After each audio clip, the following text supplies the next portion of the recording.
আজকের রায় and Martin question ব্যাংকে অঙ্ক সেকেন্ড স্কুলটা করব। তোমরা কিন্তু লাইক আর কমেন্ট করতে যেন না বলো এবং সাবস্ক্রাইব করবে। পরের ভিডিও পেতে অবশ্যই সাবস্ক্রাইব করবে। আচ্ছা, 2 নম্বর স্কুলের প্রথম কোশ্চেন, 2-7 ও 2-21 এর মধ্যে কোনটি ছোট কোনটি বড়? 2-7 আর 2-21, প্রথমে 7 ও 21কে লসাগু করব। লসাগু 21 বেরিয়েছে। এবার 21কে 7 দিয়ে ভাগ করলে 3 হবে, 3 দিয়ে ওপরে নিচে গুণ করব। এবার 21কে 21 দিয়ে ভাগ করলে 1 হবে, সেই জন্য ওপর নিচে 1 দিয়ে গুণ করব। এটা বেরিয়েছে 6-21, এটা বেরিয়েছে 2-21। তাহলে 6-21 বড়, তাহলে 6-21 বড়, আর 6-21 অর্থ কি? 2-7। তাহলে 2-7 গ্রেটার দেন 2-21। এরপর 2 নম্বর কোশ্চেন, শূন্যস্থান পূরণ করো। লব গ্রেটার দেন হর হলে এরকম ভগ্নাংশকে ড্যাশ বলে।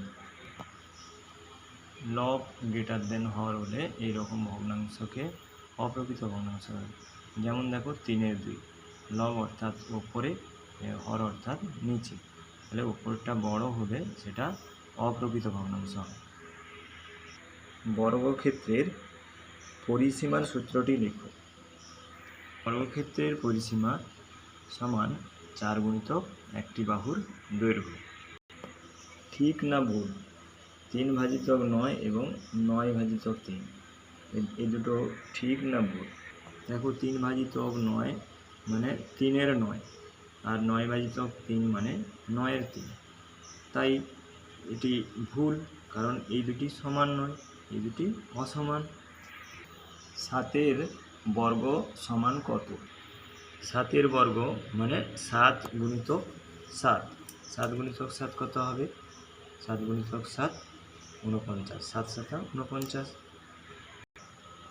ফাঁকা স্থান পূরণ করো। 6.30 টাকা সমান ড্যাশ টাকা ড্যাশ পয়সা। 6.30 টাকা মানে 6 টাকা 30 পয়সা। লঘিষ্ঠ আকারে প্রকাশ করো। 78/102। দেখো 78/102, এবার 78কে 2 দিয়ে ভাগ করলে কত হবে? 39। 102কে 2 দিয়ে ভাগ করলে 51। এবার 3 দিয়ে ভাগ করেছি, 3 দিয়ে ভাগ করলে কী হবে? 3-1 3, 3-3 9, আবার 3-1 3, 21, 3-7 21, মানে 13-17।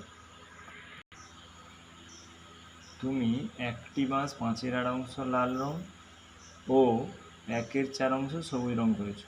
মোট কত অংশ তুমি রং করেছো?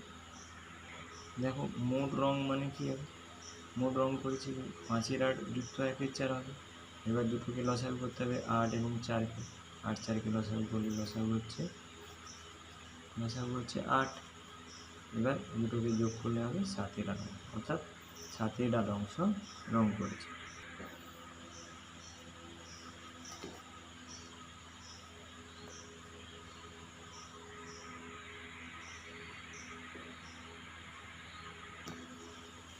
মাঠের চারিদিকে একবার হাঁটার অর্থ হচ্ছে মাঠের পরিসীমা অতিক্রম করা, অর্থাৎ মাঠটির পরিসীমা বের করতে হবে। দৈর্ঘ্য 35, প্রস্থ 20 মিটার।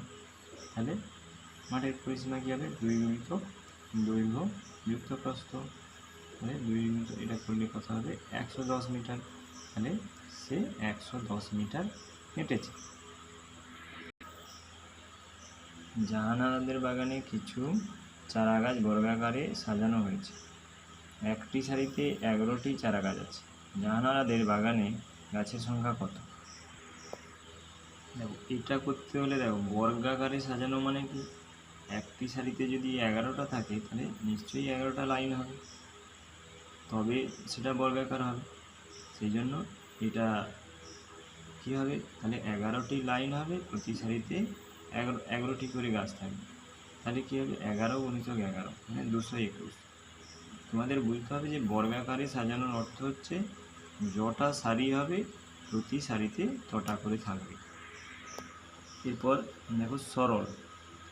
সরল দেখো এখানে এইটা দেখো, এইটা একটা রেখা বন্ধনী আছে।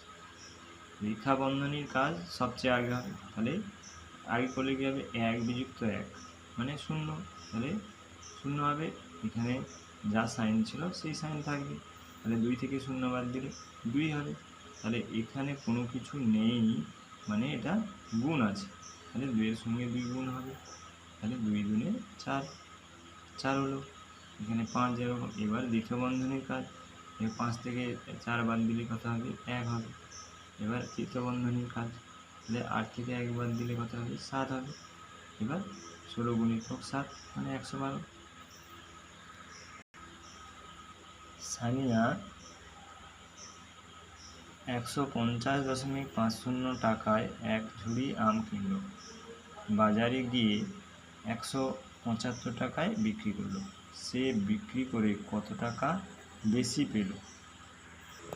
দেখো সানিয়া যেহেতু বেশি টাকায় বিক্রি করেছে, তাহলে যে টাকায় বিক্রি করেছে এবং যে টাকায় কিনেছে তাহলে সেটা বাদ দিলে সে কত টাকা বেশি পেয়েছে, বিক্রি করে কত টাকা বেশি পেয়েছে সেটা পাবো।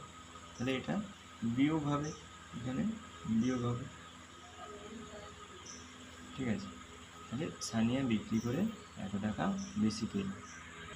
এবার 3-এর দাগে দেখো যোগ করো, সবগুলো কিন্তু পূর্ণ সংখ্যা আছে, তাহলে পূর্ণ সংখ্যাগুলোকে আগে আমরা অপ্রকৃত ভগ্নাংশে পরিণত করে ফেলব। তাহলে অপ্রকৃত ভগ্নাংশে পরিণত করলে কী হবে, অপ্রকৃত ভগ্নাংশে করলে এটা হবে 11-এর 5, এটা হবে 19-এর 15, তাহলে 21-এর 20। যেমন একটা তোমাদের বলে দিই, 5 গুণে 10 যুক্ত 1, 11-এর 5 সবগুলো এরকম হয়েছে।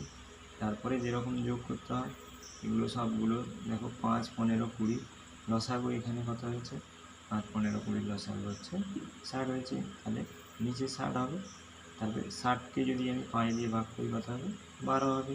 এবার 60কে 15 দিয়ে ভাগ করলে 4 হবে, 60কে 20 দিয়ে ভাগ করলে 3 হবে। আর ওপরে যেগুলো ছিল সেগুলো দেখো গুণ হয়ে গেছে, এখানে 19 গুণ হয়ে গেছে, এখানে 21 গুণ হয়ে গেছে।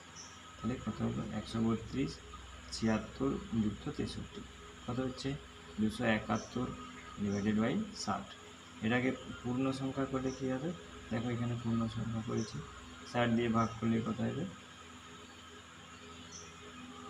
60 দিয়ে ভাগ করলে এটা 31 ভাগশেষ থাকছে, তাহলে 4 পূর্ণ 31-এর 60। দেখো এটা খুব গুরুত্বপূর্ণ অঙ্ক। দেখো 14.09 মিটার লম্বা বাঁশ, আবার 4 লম্বা বাঁশের 4.2 মিটার কাদায় আছে, আবার 3.01 মিটার জলে আছে। তাহলে জল কাদায় মোট কত ডুবে আছে, জল কাদার ওপরে কত মিটার বাঁশ আছে। তাহলে এটা করতে হলে কী করবো, দেখো তাহলে জল ও কাদায় মোট ডুবে আছে কত বের করতে হবে। তাহলে দেখো এটা 4.2 আছে কোথায়, কাদায় আছে, আর 3.01 আছে জলের ডুবে আছে। তাহলে দুটোকে যোগ করলে জল ও কাদায় ডুবে আছে কত বেরোবে, তাহলে 7.21 মিটার। আবার জল কাদার ওপরে কত আছে, তাহলে এইটা যদি জলে ডুবে থাকে কাদায় ও জলে আছে নিশ্চয়ই, আর টোটাল বাঁশটা কত 14.09, সেখান থেকে যেটা জল ও কাদায় আছে সেটা বাদ দিলে কী হবে, জলের ওপরে কত আছে সেটা বেরোবে। তাহলে জলের ওপরে কত আছে 6.88 মিটার।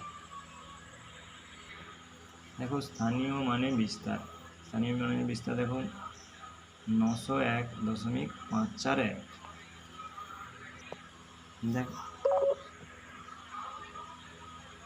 900 হলো একক, দশক, শতক, 900 হলো।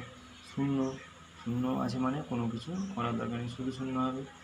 এবার 1, এবার দশমিকের পরে কী হবে 5, 5-এর 10, 4-এর 100, কারণ কি একটা দুটো শূন্য, 5-এর বেলা কী হয়েছিল একটা শূন্য, ঠিক আছে। এদিক থেকে মানে ডান দিক থেকে দশমিক পর্যন্ত গুনতে হবে। দেখো এবার 1, হ্যাঁ, কটা ডান দিক থেকে দশমিক 1 2 3, তাহলে 1-এর পিঠে 3টা শূন্য হবে। ঠিক আছে, বোঝা গেছে? আবার এটা কথায় লিখলে কী হবে, 901.541, তাহলে এটা কিন্তু 541 নয়, দশমিকের পর এরকম সংখ্যা বলতে হয়, লিখতে হয় 541। ঠিক আছে, ওকে।